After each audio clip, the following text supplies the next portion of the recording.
For our next talk today, I invite Dr. Pradeep Shinde. He's Assistant Professor in Sociology at the Center for Informal Sector and Labor Studies in the School of Social Sciences in JNU. Pradeep's interests lie in categories of work, mobility, labor, and denotified tribes. Along with these, he has also explored the concepts of caste, kinship, gender, and the state in his ethnographic research. His talk today is titled Invisibilizing the Invisibles, the Quest for Social Justice in India. Thank you, Shambhavi. I'm quite a regular feature here.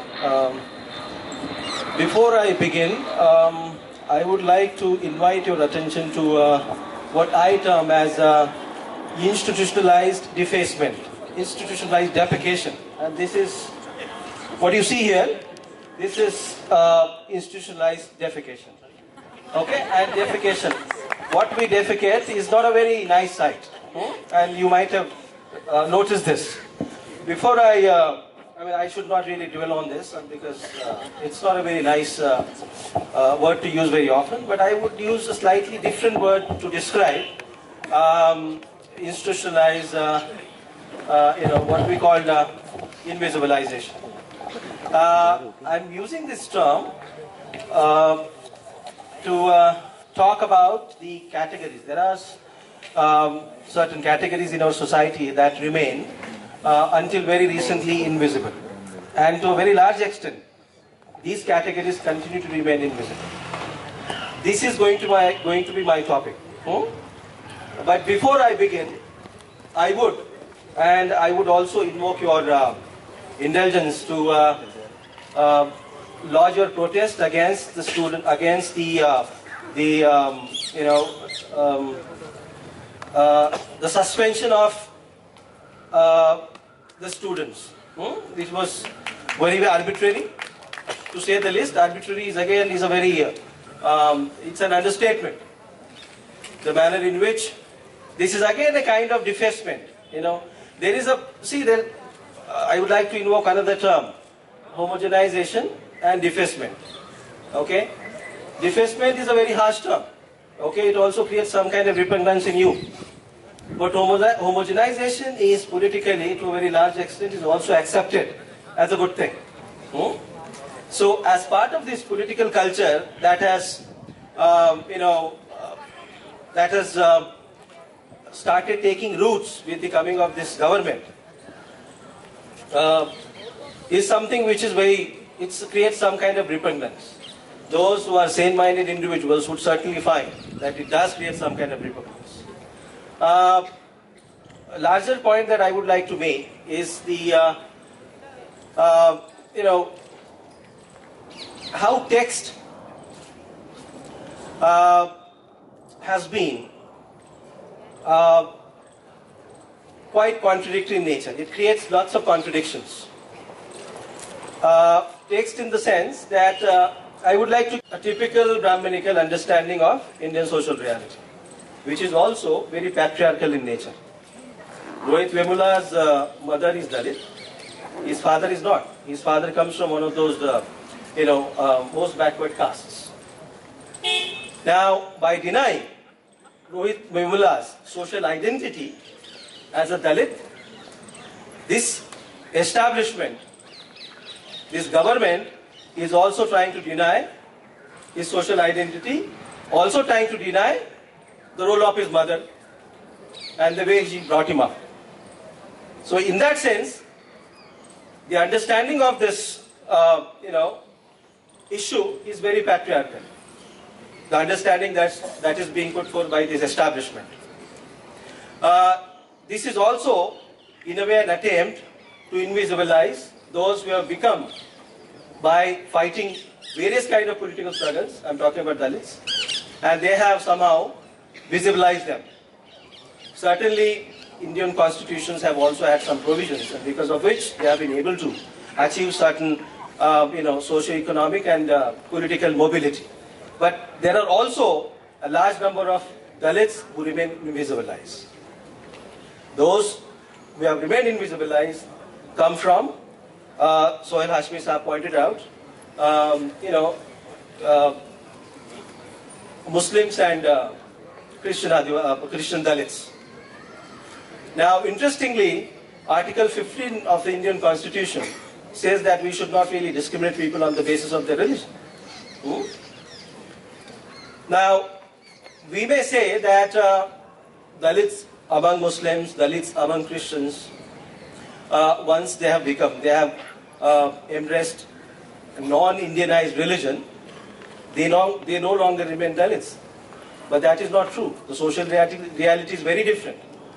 We are constitutionally, we are bureaucratic, we may deny them this identity, but the fact remains that their social identity, social discrimination remains. They continue to face discrimination of various kinds. So what is so sacrosanct about Hinduism that only those Dalits who were Hindus or were Hindus should be able to access reservation benefits? So the point that I'm trying to make is that certain kind of texts also play a very active role in invisibilizing those who have remained invisible. Now I repeat the point that there have been attempts on the part of those who have remained invisible to become visible. But attempts on the part of this establishment, if you see the number of students that have been suspended, come from marginalized sections, minorities, Dalits and OBCs. What happened in Hyderabad, everybody knows. So now the challenge is, those who have been able to become visible should now widen the scope of their struggle for those who continue to remain invisible. Another category that I would briefly like to invoke here, the category of denotified tribes. We don't really talk about these tribes, tribes that were categorized as criminal tribes by the British. And what has happened today, they continue to remain. The social discourse is such that when you talk about denotified tribes in our society, I had these experiences while I was carrying out my field work. Either they are considered to be, cultureless people. They continue to have criminal tendencies to commit crime. Now the problem with this social discourse is that the kind of constitutional provisions that have been made accessible to Dalits and Adivasis. A lot of these denotified tribe members, because have remained the purview of those provisions. Interestingly, they are not educated, they are not politically assertive, they are not politically mobilized. So mainstream political parties do not really look at these people as as a community or category that can fetch votes. So because of this invisible nature that these communities have, there is another danger that that I, during my fieldwork, noticed. Now, since these people became marginalized in many senses, in the sense of political, in the sense of in the realm of education, in the realm of economy, society. Now, the danger that I came across was this, that these communities are now heavily being politicized. They are not recognized until very recently as Hindus because they are nomadic tribes. They are criminal tribes. Okay? Now, what has happened? That the Hindu right has entered among these communities, creating a kind of assertion among them that they are Hindus. Now, why has this happened? One of the reasons I believe is that those who have become politically visibilized have really failed to address, have really failed to bring these people into the fold of their struggle. Now this becomes politically extremely volatile issue. Now how to deal with this? The danger is that the politicization or the assertion or the consciousness as Hindu is itself not a very dangerous thing. I'm not questioning that they should not really assert themselves as Hindus. But the kind of Hinduization that is happening, the manner in which they are being pitted out against the minorities in this country is a very dangerous thing. That's the point that I would like to make. In 1984 anti-Sikh riots, the people who bore the brunt of violence by the majority in those Delhi slums were these denotified tribes, Sikhalgars, Banjaras, who had this nomadic existence. So, the problem is that unless and until those who have become visibilized do not fight for these invisible communities, be it Muslims, be it Dalit Christians, be it Dalit Muslims, be it denotified tribes, will continue to have extremely unstable polity in this country. That's the point that I would like to make. So therefore, I mean, the onus of the responsibility of bringing these people lies equally on those, not only those who are politically conscious like people like us, but also those who have become politically visibilized. I mean, politics of Dalits, politics of minorities should also very consciously try to bring these people into the mainstream if you really want to empower these communities that have remained invisible. So that is, and with these words, I think I should stop here. Thank you very much. Thanks, Pradeep. So Pradeep will take a couple of questions now. It's not a question, it's just a comment. You said that the suspension of students, the students who have been suspended, 11 of them, they come from a certain marginalized background.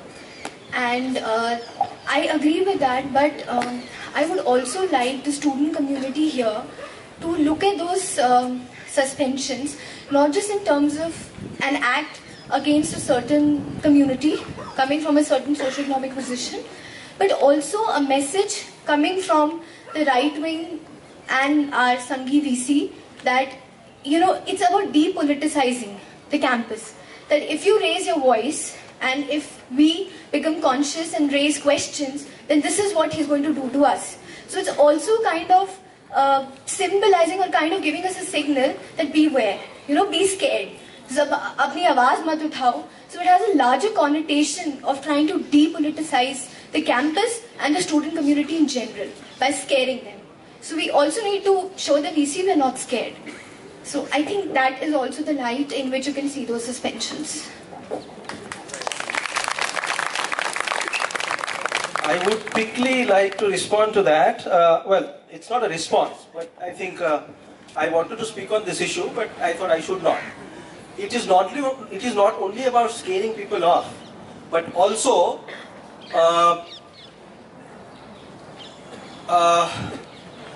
sheltering certain tendencies, casteist and communal, in this administration. You are sending out a very strong message to, probably not only this larger JNU community, but outside, that those who vilify, who use derogatory language to describe Dalits and minorities, enjoy patronage of this administration. We have been fighting against these tendencies, but we have, and we have tried to seek explanation from the Vice Chancellor on this particular issue. But we have not been given appointments, we have not been heard properly, but the person who made these nasty remarks against the Muslims and Dalits in this university, our own colleagues, continues to be on various committees, continues to talk brazenly, on various platforms, continues to hold on to power.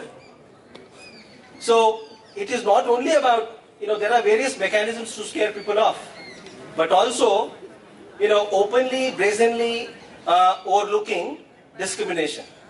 And this is an open act. Suspending students who stood for certain rights, who voiced their concerns because they want to come to this university and be educated.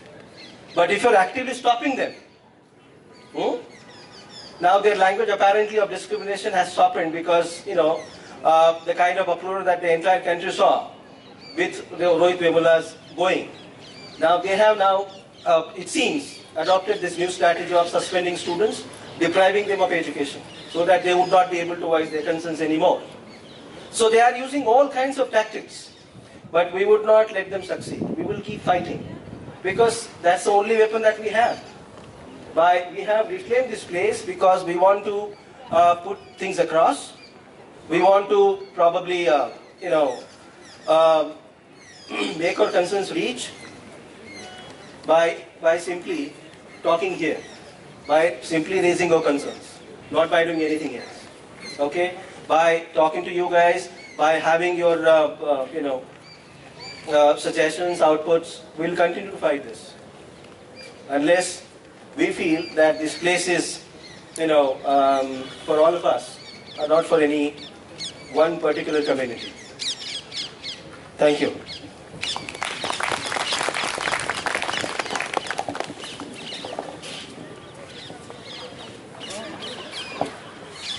So, any other questions? Okay, so I'd like to introduce our next speaker, Professor Anita Ghai, teaches at Ambedkar University, Delhi, and is a disability rights activist in the areas of education, health, sexuality and gender. She's on the editorial board of Disability and Society and Scandinavian Journal of Disability, and has authored 2 books including Disembodied Form, Issues of Disabled Women. Professor Ghai will be speaking to us today about disability and social justice. Thank you. मैं अभी इनविजिबलाइजेशन के बारे में सुन रही थी, cast के बारे में सुन रही थी, हिंदू के बारे में सुन रही थी, मुस्लिम्स के बारे में सुन रही थी। मैं ये कहना चाह रही हूँ कि जो मैं डेमोक्रेसी को जिसको मैं समझती हूँ, उसका मतलब ये होता है कि हर एक इंसान की पार्टिसिपेशन डेमोक्रेसी के अंदर हो। डेमोक्रेसी का मतलब तो यही है कि हम सब पार्टिसिपेट कर पाए उसमें। तो जब मैं इसके बारे में जब सोच रही थी तो मुझे लगता है कि जो जब हम ये कहते हैं ना कि बहुत सारी मार्जिनलाइजेशंस हैं, तो मैं जब डिसेबिलिटी को समझती हूँ तो मुझे लगता है कि डिसेबिलिटी तो किसी कास्ट से जुड़ी हुई नहीं है, किसी कंट्री से जुड़ी हुई नहीं है, किसी हिंदू या मुस्लिम से जुड़ी हुई नहीं है, कहीं पे भी ऐसा कोई जुड़ाव नहीं है। लेकिन फिर भी डिसेबल्ड लोगों को देख पाना बहुत बहुत मुश्किल लगता है। मुझे लगता है कि जब हम किसी भी कैंपस में होते हैं, मैं कोई 32-33 साल से पढ़ाती हूँ, और मैं जब पढ़ाती हूँ तो मैं ये देखती हूँ कि मेरी क्लास में, मैं अपनी क्लास की बात कर रही हूँ, मेरी अपनी क्लास में बहुत मुश्किल से मैंने 33 साल में 4 या 5 डिसेबल्ड स्टूडेंट्स को पढ़ाया होगा, जो कि अपने आप में एक बहुत बहुत सैड कमेंट्री है कि हम किस तरह से उनको देखते हैं। और उनको हम इसलिए नहीं देखते हैं क्योंकि कास्ट और बाकी जो डाइवर्स आइडेंटिटीज हैं, मेरे ख्याल में कहीं ना कहीं ये किसी वोट बैंक के साथ जुड़ी हुई होती हैं। और डिसेबिलिटी का जब हम सोचते हैं तो मुझे लगता है कि जो उनका एक सिटीजनशिप है, जो उनका कि एक किसी भी देश में रहने का वो है आइडिया है, तो वो ये है कि वो कहीं बहुत ज्यादा इनविजिबलाइज होते हैं और उनको वोट कर पाना भी बहुत मुश्किल लगता है। उनका लगता है कि हम ये कैसे मतलब वहां पहुंच पाएंगे। मैं जब बहुत सारे लोग कहते हैं कि हम लोग जब यूनिवर्सल डिजाइन की बात करते हैं तो हम ये कहते हैं कि उसमें जो भी है उसमें सिर्फ इतना सा समझते हैं लोग कि इंफ्रास्ट्रक्चर, माने आप एक रैंप दे दीजिए, और एक रैंप दे देना मतलब आपका मतलब होता है कि आपने अपना जो भी आपके देश की और जो कि लोगों की सोसाइटी की, आई वुड से सोसाइटी की वो थी, तो उसमें आप कहते हैं कि आपने बस कर दिया। और मुझे लगता है कि ये वहां पे नहीं है, क्योंकि मुझे लगता है कि जो जब हम यूनिवर्सल डिजाइन की बात करते हैं तो हम अपने माइंड्स की बात करते हैं, और जब हम अपने माइंड्स की बात करते हैं तो वो माइंड इस तरह के होते हैं कि अगर कोई एक ब्लाइंड स्टूडेंट है तो उसके लिए सॉफ्टवेयर चाहिए, एक हियरिंग का प्रॉब्लम है तो उसको साइन लैंग्वेज चाहिए, और अगर आपने रिक्रिएशन के लिए जाना है तो आपको कम से कम एक हॉल चाहिए जहां पे आप पहुंच पाए, आप उसको देख पाए। और मुझे लगता है और इससे पहले मैं इसके साथ मैं हायर एजुकेशन को जोड़ना चाहूंगी, लेकिन उससे पहले मैं आपको एक जो मोदी जी ने मन की बात हमारे साथ करी थी और कहा था कि विकलांग को आप छोड़ दो और आप दिव्यांग को ले आओ। आप दिव्यांग को समझते हैं कि उसमें वो ये कहते हैं कि एक अगर आप चल भी नहीं सकते तो परमात्मा ने तो कम से कम आपको देखा हुआ है ना, और परमात्मा आपके साथ आगे चलाने की हिम्मत को देता है, वो हिम्मत को ये देता है, और उसका मतलब ये है कि दिव्य शक्ति जो है वो आपके अंदर दे दी गई है। तो वो जो दिव्य शक्ति है वो मेरे यहाँ बैठे बैठे मुझे मिल जाएगी, क्योंकि मैं अपने राइट्स के लिए नहीं लड़ूंगी। तो राइट्स के लिए जो लड़ना, जो ये कहना कि मैं कहाँ पहुंचती हूँ और कैसे पहुंचती हूँ, अगर मेरे को एक छोटी सी चीज है कि टॉयलेट जाना है तो उसके लिए मेरे को बहुत बारी सोचना पड़ेगा कि मैं इतना पानी पीकर जाऊं घर से कि ना जाऊं, और अगर पानी ना पी के जाऊं तो वही ठीक रहेगा, क्योंकि ना जाने मुझे टॉयलेट मिले कि ना मिले। और मैं जब भी कह रही हूँ, क्योंकि मैं जेएनयू से नहीं हूँ, लेकिन मैं आज की जेएनयू की फिनोमिनोलॉजिकल फील्ड के अंदर आई हूँ, जहां मुझे लगता है कि सारी तरह की डाइवर्सिटीज जो मार्जिनलाइज के नाम पर होती हैं उसके साथ जुड़े हुए हैं। और मुझे लगता है कि जब हम एक अभी उन्होंने कहा, मैं नाम नहीं जानती, उन्होंने कहा कि जब तक आप एक कलेक्टिव बॉडी नहीं क्रिएट करते तब आप सिर्फ, अगर आप कास्ट में लड़ेंगे तो आप कास्ट में ही रहेंगे, अगर आप मुस्लिम में रहेंगे तो आप वहीं पे रहेंगे। तो मुझे लगता है कि जब तक जुड़ाव नहीं आएगा, जब तक हम ये नहीं सोच पाएंगे कि हमें जो भी जिसे हम कहते हैं, मैं जिन्हें कहती हूँ टेम्परली एबल बॉडीड, मैं आप सब लोगों को टेम्परली एबल बॉडीड कहती हूँ, क्योंकि मैं ये सोचती हूँ कि भाई आप, डिसेबिलिटी एक ऐसी चीज है कि आप इस सिटी के अंदर जहाँ की ट्रैफिक जो है और ज्यादा वेलकमिंग होता जाता है, तो अगर हम उस ट्रैफिक में, और आप एक्सीडेंट्स अगर देखें तो आप ये देखेंगे कि कहीं ना कहीं डिसेबिलिटी आपको, अगर मैं ये नहीं चाहती कि किसी को हो, लेकिन अगर ये हो जाती है तो क्या हमने कभी सोचा है कि फिर उनका क्या होगा? और मुझे ये लगता है कि और क्यों ऐसा है कि हम उनको मोमबत्ती सिखाना, मतलब जो स्किल्स है इस तरह के सिखाना कि बस इतना ये कि जी लो, मतलब किसी तरह से। और जो स्टाइपेंड दिया जाता है, मुझे नहीं मालूम आप में से कितने लोगों को पता है, लेकिन 300 रुपए का स्टाइपेंड दिया जाता है एक विकलांग व्यक्ति को अपनी जिंदगी जिताने में। आप रह सकते हैं 300 में? नहीं रह सकते। अब मैं आपको एक और बात ये कहना चाह रही हूँ, डेमोक्रेटिक सेंस के हिसाब से हमारा जो बिल है 1995 में आया था, और 1995 के बाद बहुत सारी उसमें दिक्कतें थी, तो ऑलमोस्ट 100 अमेंडमेंट्स, उससे ज्यादा। तो उन्होंने कहा एक नया बिल बना लो। तो जो नया बिल बनाया वो जब बना 211 में, और 212 में जब वो चला गया, तो 212 में कांग्रेस जब जाने वाली थी, और उस जो बिल जो देखा तो वो इस बुरी तरह से डाइल्यूट कर दिया गया था कि उसका नतीजा ये निकला कि हमारी जो छोटी मोटी कलेक्टिव हमारी डिसेबिलिटी की है, डिसेबिलिटी एडवोकेसी है, जिसे आप डिसेबिलिटी मूवमेंट कह सकते हैं या डिसेबिलिटी एडवोकेसी कह सकते हैं, उसके अंदर इस डाइल्यूशन ने इतना डिवाइड कर दिया कि ग्रुप्स भी बदल गए। आई मीन, वो ब्लाइंड लोग अपनी बात कर रहे हैं, ऑर्थोपेडिकली इंपेयर्ड अपनी बात कर रहे हैं, हियरिंग इंपेयर्ड अपनी बात कर रहे हैं, और मुझे लगता था कि वो डिवाइसिव करना, मतलब इस तरह से कि अब जो चीजें उनको चाहिए, जो थोड़ी चीजें मांगी हैं, उसके बारे में भी उन्होंने वो कर दिया। खैर ये हुआ, और फिर स्टैंडिंग कमेटी में चला गया, हमने ऑर्डिनेंस को अपोज किया और स्टैंडिंग कमेटी में आया, और स्टैंडिंग कमेटी में चला गया। हम लोगों ने सबने अपना अपना सब कुछ किया, मतलब जो भी कह सकते थे उनसे कहा। 213 के बाद बिल की जब ये अभी लड़ाई हो रही थी डिमोनेटाइजेशन की, और राज्यसभा के अंदर लड़ाई हो रही थी कि हर रोज बंद हो रही थी, हर रोज बंद हो रही थी, तो वहां जाके, मतलब आप सोचिए कितने साल, 2014 से 2016 के एंड में उस बिल के बारे में बातचीत की जाती है। कितनी डिस्कशन होती है? 10 मिनट की। वो इसलिए क्योंकि अच्छा ठीक है ये तो दे दो उनको और कुछ नहीं तो। हाँ, उन्होंने ये करा कि हमने 18 डिसेबिलिटीज, अब डिसेबिलिटी क्योंकि हेटेरोजेनाइटी, जैसे हर तरह से हम लोग कहते हैं ना, मैं जब एज अ फेमिनिस्ट में कहती हूँ कि औरतों में कभी भी मतलब सिस्टरहुड होता है पर यूनिवर्सल सिस्टरहुड नहीं होता, उसमें भी बहुत सारी डिफरेंसेस रहती हैं। तो हम उसी तरह से डिसेबिलिटी को समझते हैं कि उसके अंदर भी एक हेटेरोजेनाइटी रहती है जो हमको समझनी चाहिए। लेकिन हम ऑब्वियसली उसको डाल रहे हैं 18 कैटेगरी को, लेकिन हम उनके लिए क्या देंगे वो हमने पूछा नहीं है, वो हम कर नहीं सकते। और हम सिर्फ ये सोचते हैं कि हाँ हमने रिजर्वेशन दे दी 3%, मतलब फैकल्टी की भी और स्टूडेंट्स की भी। और मैं क्योंकि डीयू में अम्बेडकर से पहले मैं डीयू में थी और अभी भी हूँ एज ए ईओएल, लेकिन ऑफ कोर्स मैं अम्बेडकर चली गई हूँ। तो डीयू में जब हम इक्वल अपॉर्चुनिटीज एक्ट में हम लोग जब देखते थे तो 1100 सीटें हमारी मतलब डीयू की डिफरेंट कॉलेजेस को डिसेबल्ड लोगों को दी जा सकती हैं।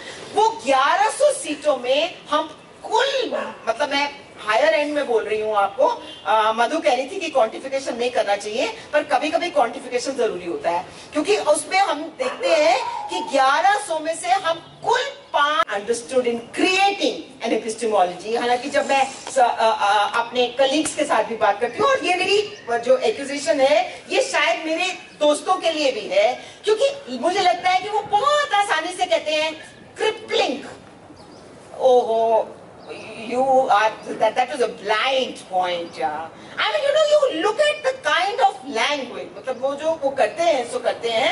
I don't think कि हमने कभी लैंग्वेज के बारे में सोचा जाता है। और जब हम बुलाते हैं आइडेंटिटी जो डिसेबल्ड की हम लोग सोचते हैं, तो वो ऐसे है, कोई कह देगा डिफरेंटली चैलेंज है, कोई कह देगा डिफरेंटली एबल्ड है, कोई कहेगा पर्सन में डिसेबिलिटी है, कोई बोलेगा डिसेबल्ड पर्सन है, कोई कुछ करेगा कोई कुछ करेगा। जैसे कि मेरे पास कुछ अपनी आइडेंटिटी है नहीं, और मेरी आइडेंटिटी क्या है कि अगर मेरे को अपने लिए कुछ भी लेना है तो एक मेडिकल बोर्ड के अंदर मेरे को 40% अगर सर्टिफिकेशन मिलती है तो मैं कब मानी जा सकती हूँ कि मैं डिसेबल्ड हूँ। जैसे दलित के लिए ना सर्टिफिकेट, जैसे रोहित के लिए हुआ कि वो थे कि नहीं थे, तो ये इस तरह की जो चीजें हैं, तो डिसेबिलिटी में 40% डिसेबिलिटी के साथ जुड़े होते हैं। अब होता क्या है कि अगर कोई आईएएस का उसने पास कर लिया और वो बैंगलोर से यहाँ पे आए, तो यहाँ पे दिल्ली में उसकी असेसमेंट फिर से होती है, तो वो उस असेसमेंट में वो 57 की जगह यहाँ पे 37 में आ गई। अब वो कहते हैं कि वो है ही नहीं डिसेबल्ड। तो अब आपको 3 अगर बोर्ड्स मिलते हैं तो 3 तरह की असेसमेंट मिलती है। तो इसका मतलब ये है कि आपकी आइडेंटिटी है क्या, मतलब आप अगर आप अपने आप को डिसेबल्ड कहना भी चाहते हो तो आप कहाँ पे डिसेबल्ड कह पाओगे। और मुझे ये लगता है कि जब इस तरह की सर्टिफिकेशन होती है जहाँ पे कि कोई भी एक सॉलिड तरीके से हम ये कह पाए कि अच्छा if it is this then we would kind of look after that, तो नहीं होता है। और मुझे ये लगता है कि सर्टिफाई करना, और फिर अगर मैं, जैसे बहुत बारी होता है कि मैं जब एयरपोर्ट पहुंचती हूँ और क्योंकि मैं अकेले जाती हूँ, मैं अभी भी अकेले आई हूँ, तो पहला सवाल उनका ये आता है आर यू अलोन। तो फिर मैं उनसे पूछती हूँ कि कोई भेजेंगे आपको मेरे को साथ में ले जाए, मैं ले जाऊँ जिनको, तो फिर वो हंसने लग पड़ेंगे। और मुझे लगता है कि ये जो एक स्थिति है जो डिसेबिलिटी के बारे में सोचना और एक मेडिकलाइज तरीके से सोचना, वो ये नहीं सोचते कि हमको इसको सोशल तरीके से सोचना है, कि सोशल तरीके से कि हमने ऐसा स्ट्रक्चर क्रिएट क्यों किया, हमने क्यों ये नहीं देखा कि ना आर्किटेक्चर ना मेडिकल, कहीं आपने देखा है कि डिसेबिलिटी का करिकुलम वहां पे पढ़ाया गया हो, नहीं। आपके रिफ्रेशर कोर्सेज होते हैं, ओरिएंटेशन कोर्सेज होते हैं, बहुत कम होता है। जबकि कोई अगर आपका दोस्त है जिसको कि कम से कम एक एम्पैथी होती है, क्योंकि यहाँ ज्यादा लोगों की सिंपैथी होती है, तो अगर एम्पैथी लेवल होती है और लगता है कि ये इंटेलेक्चुअली इंपॉर्टेंट है कि लोग समझ, क्योंकि मैं देखती हूँ कि कभी कभी टीचर्स के पास कोई ब्लाइंड स्टूडेंट आता है और टीचर ये कहता है अरे यार क्या तुम मुंह उठा के चले आते हो, मतलब पढ़ना भी जो है उसकी भी एक जो स्टिग्मा है उसके साथ जुड़ा रहता है। और मुझे ये लगता है कि और मैं एक थोड़ा सा औरतों के बारे में भी ये कहना चाहूंगी कि ऐसा नहीं है कि डिसेबल्ड लोग सारे ही इस तरह से एक तरह से सफर करते हैं और एक तरह से अपनी फाइट को, जो रेजिस्टेंस है उसको भी इंटैक्ट करते हैं, क्योंकि ऐसा नहीं है कि कुछ भी नहीं मिला। कुछ कुछ कोशिश करी, लेकिन हाँ अब ये हो रहा है कि हमें ये नहीं पता चलता कि कलकत्ते में ब्लाइंड्स का जो ब्रेल का प्रेस है वो कब बंद हो गया, हमें नहीं पता चलता। वो कैसे स्टेट इस तरह की चीजें करती है कि जहां हम कई चीजों को चुप करके बंद होती रहती है और हम उनको ज्यादा एनजीओआइजेशन के साथ जुड़े जा रहे हैं कि हाँ ये फला एनजीओ ये करेगी और फला एनजीओ ये करेगी, लेकिन स्टेट कोई भी ध्यान उसका नहीं देगी। तो ये जो है ये हमको सोचने के लिए बहुत जरूरी है। मैं अंत में ये कहूंगी कि जो औरतें हैं विद डिसेबिलिटीज, तो उसका एक जो मुझे मेरे लिए बहुत जरूरी है, तो इसलिए आपसे शेयर करना चाहूंगी कि जब हमने केयर वर्क की बातें करते हैं ना, जब हम ये कहते हैं कि स्टूडेंट्स एक दूसरे के साथ जोड़ें, हम आपका और फ्रेंड्स का, तो हम यही कहते हैं ना स्टूडेंट्स का पीयर ग्रुप या फैकल्टी का पीयर ग्रुप हो, हम सभी को कहते हैं ना कि एक दूसरे के साथ और एक दूसरे की केयर भी करें।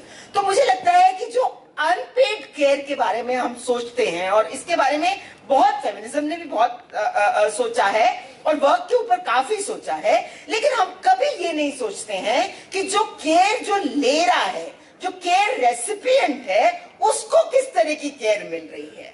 और हम ये नहीं सोचते हैं कि कैसे हम आगे सोच करके देखें कि क्या मैं आपके लिए कुछ भी नहीं कर पाती, आप सिर्फ मुझे देते रहोगे। मुझे लगता है कि ये जो गिविंग का, चैरिटी का जो अंडरस्टैंडिंग है कि you will always be given charity, I think that is something which we need to. So I would kind of try to, make a plea to you that actually think about interdependence. Think about how we cannot live, we cannot, do anything in life without the others. So why I've come is because I feel that within this JNU, जो कि मुझे लगता है कि मैं इसको बहुत सालों से आती भी थी और मुझे लगता भी था कि यहाँ पे बहुत बोलने की, मतलब हर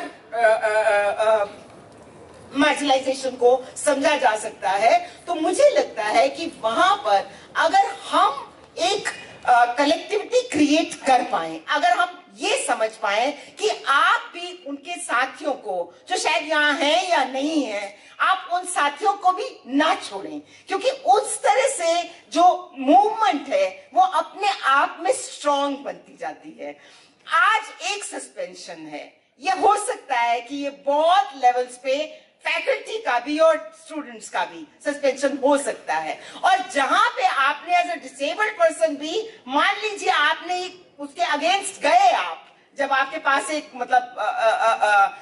एक तो पेट्रियार्की है, लेकिन हमारे साथ पेट्रियार्की के साथ नॉर्मेटिविटी भी है, और हम एबलिस्ट सोसाइटी के साथ उस तरह से जीते हैं, तो मुझे लगता है कि फिर वो बिल्कुल ही अकेले हो जाएंगे।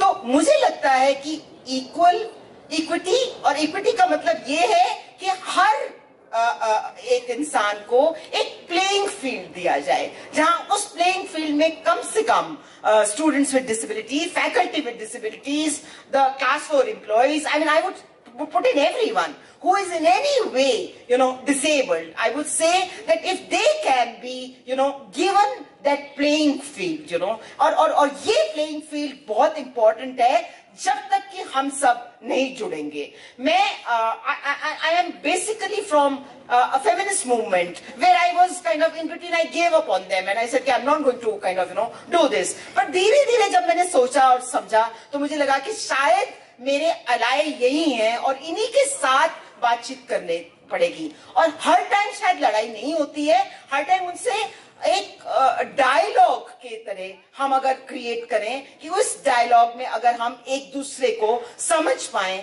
तो मुझे लगता है कि शायद आगे जाने की कोई हमारे लिए रास्ता मिलेगा और दिशा मिलेगी। मैं शायद यहीं पे खत्म करूंगी, लेकिन मैं ये कहना चाहती हूँ कि यहाँ 2 स्लोगन हैं जो मुझे बहुत अच्छे लगते हैं, जो कि डिसेबिलिटी मूवमेंट के स्लोगन हैं, लेकिन शायद आपको भी अच्छे लगेंगे। वो है कि nothing for us without us. I think you would always stay with that. And the other slogan is that we are not broken, don't fix us. Thank you.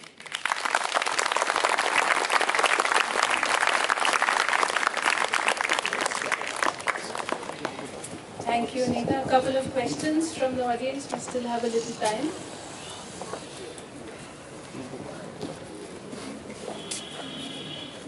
Just raise your hands if you have any questions.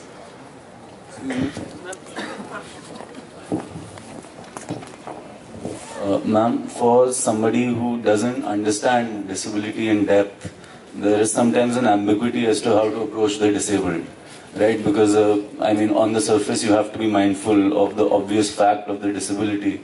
But on the other hand, some people do get offended when you treat them too differently. So, in that light, where is the line drawn? Like you were talking about the difference between empathy and sympathy. So, with regard to the disabled, where is that line drawn?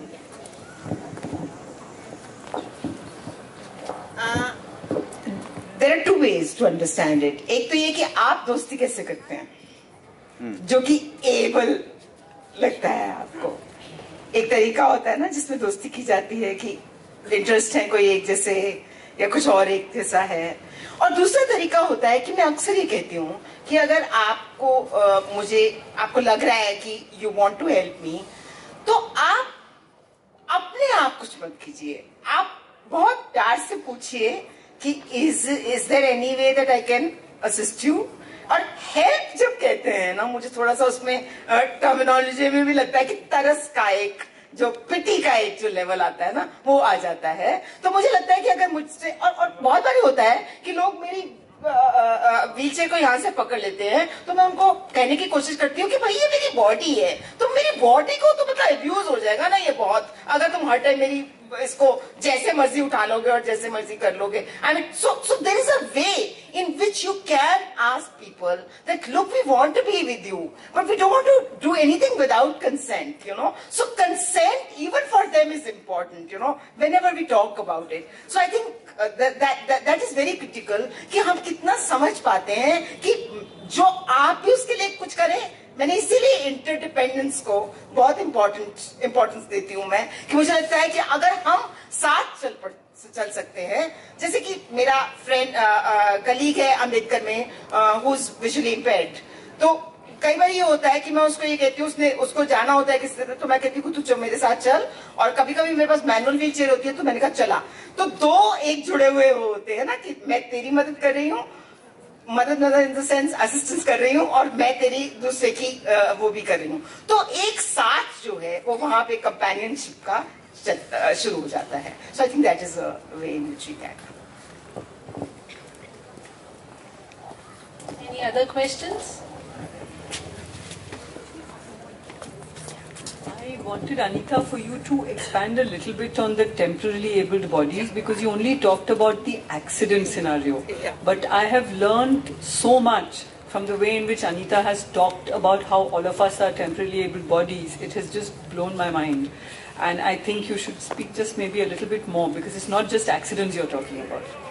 I think what I basically say about temporarily able-bodied is that the idea is that when you ask someone that you're a disabled body, so it becomes of course a label and stigma which is there.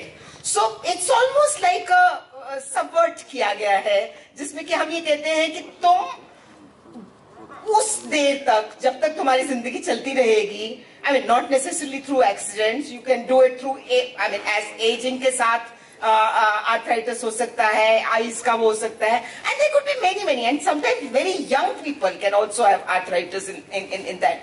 पर वो जो प्रिकेरियसनेस होती है एक इंसान के अंदर, उस प्रिकेरियसनेस को अगर हमने उसकी रूट को बीट करना है, तो हमको ये समझना पड़ेगा कि मेरे अपने अनकॉन्शियस के अंदर मैंने, क्योंकि अपने आप को quote unquote normal समझा हुआ है ना, I'm able, I can do everything, I can do anything, you know. So when I thought about it, I never tried to kind of, you know, so disabled is always marginalized, disabled is always less than me, you know, there is a lack which is there always. But when I say temporarily able-bodied, I feel that, well, you are only temporarily.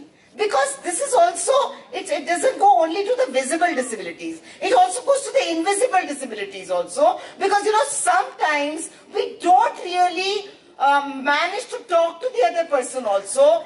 कि मेरे अंदर क्या जो चीजें हैं, जो disabling parts हैं, जो मेरे अंदर भी रहते हैं। तो मैं इसलिए उनको टेम्पररी एबल बॉडीड कहना चाहती हूँ, कहती हूँ, क्योंकि मुझे लगता है कि उस टाइम तक आप टेम्पररी माने थोड़ी देर के लिए आप एबल रहते हैं, लेकिन अगर आप अपने अंदर को समझ पाए, अगर आप अपने अनकॉन्शियस को समझ पाए और कॉन्शियस को भी समझ पाए उस लेवल में कि मैं कैसे बहुत सारी चीजों में I can also loose, you know, and when you can lose then I actually have the temporality which comes to me। और उसमें ये रहता है कि हम ये सोचें कि why is it that I always have to have these two kind of labels, you know, one a disabled, one a temporarily able-bodied, because then I kind of say that we are equal, you know. So because you are, and in the able society, because, you know, we have said a lot about patriarchy, but kyunki we have always imagined that you must be only normal। I wanted to say something to this thing, and then I felt कि मैं हिंदी में बोलना चाह रही थी, तो मैंने इसको करा नहीं, मगर ये एक मुझे बहुत खूबसूरत लगता है टेम्पररी एबल बॉडीड के लिए, कि to be normal seems shockingly repellent to me। I neither see the hope nor have the wish to sink to that low functioning level। क्योंकि नॉर्मल होने का मतलब क्या होता है, मतलब नॉर्मल किसको कह रहे हैं आप, मतलब मेंटल इलनेस भी हो सकती है और बहुत तरह की, ऑटिज्म हो सकता है, सेरेब्रल पॉल्सी हो सकती है, और बहुत बारी डिप्रेशन हो सकता है बहुत लोगों को, और वेरियस थिंग्स। तो जब हम टेम्पररी एबल बॉडीड कहते हैं तो हम तब ये समझते हैं कि इस प्रिकेरियसनेस को क्या हम समझ पाएंगे, और अगर हम प्रिकेरियसनेस को समझ पाएंगे तो मुझे लगता है तो फिर हमारी दोस्ती ज्यादा हो सकती है, और ज्यादा what we can do is that we can then understand that within the human or within the humanity, I mean, when we talk about citizenship, when we talk about equity, when we talk about access, then we are not talking about access only in terms of a built environment. We are talking about access in terms of thoughts, in terms of how we, you know, understand the lived realities of people who are there. Thank you.